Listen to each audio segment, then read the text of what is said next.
Assalamualaikum warahmatullahi wabarakatuh. Perkenalkan, nama saya Farida Azizah dari Universitas Darul Ulum Islamic Cendrai Sudirman Gupi, Ungaran. Sejarah singkat bahasa Indonesia sebagai bahasa negara resmi dan sebagai bahasa nasional. A. Sejarah bahasa Indonesia. Bahasa Indonesia adalah bahasa resmi Republik Indonesia yang disebutkan dalam Undang-Undang Dasar Republik Indonesia tahun 1945 pasal 36 dan merupakan bahasa persatuan bangsa Indonesia. Bahasa Indonesia ialah sebuah dialek bahasa Melayu yang menjadi bahasa resmi Republik Indonesia. Kata Indonesia berasal dari dua kata bahasa Yunani, yaitu Indos yang berarti India dan Nesos yang berarti pulau. Jadi, kata Indonesia berarti kepulauan yang berada di wilayah India. Diungkapkan dalam Kongres Bahasa Indonesia II tahun 1954 di Medan, Sumatera Utara, bahwa asal bahasa Indonesia ialah bahasa Melaju. Dasar bahasa Indonesia ialah bahasa Melaju yang disesuaikan dengan pertumbuhannya dalam masyarakat Indonesia. Bahasa Indonesia merupakan bahasa yang digunakan penghantar pendidikan di perguruan-perguruan tinggi di Indonesia. Sebelum Sumpah Pemuda, semangat dan jiwa Melayu masih bersifat kedaerahan atau jiwa Melayu. Akan tetapi, setelah Sumpah Pemuda, semangat dan jiwa Melayu sudah bersifat nasional atau jiwa Indonesia. Pada saat itulah, bahasa Melayu yang berjiwa semangat baru diganti dengan nama bahasa Indonesia. B. Fungsi bahasa Indonesia. Yang pertama, bahasa Indonesia memiliki kedudukan yang sangat penting yang tercantum di dalam Ikrar Sumpah Pemuda 1928. Dengan bunyi, kami putra dan putri Indonesia menjunjung bahasa persatuan bahasa Indonesia. Yang kedua, Undang-Undang Dasar Republik Indonesia 1945 bab 15 yang berisi bendera, bahasa, dan lambang negara serta lagu kebangsaan.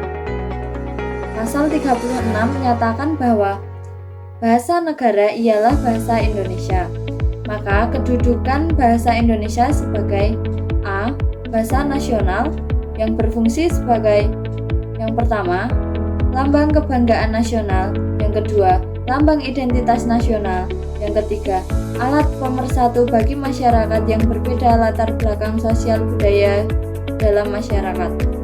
Yang keempat, alat penghubung antar budaya dan antar daerah.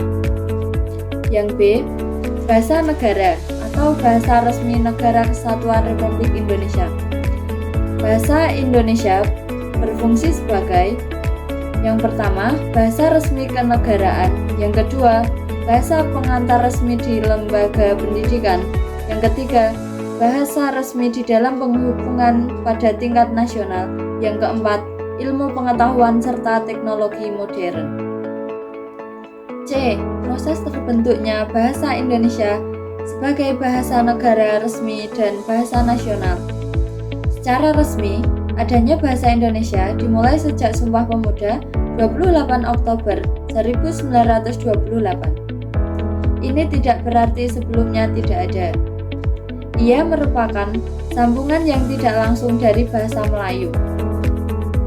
Fungsi bahasa Indonesia sebagai bahasa negara resmi menurut Seminar Politik Bahasa Nasional pada tanggal 25 sampai dengan 28 Februari 1975 sebagai berikut. Yang pertama, bahasa resmi kenegaraan. Yang kedua, bahasa pengantar resmi di lembaga-lembaga pendidikan.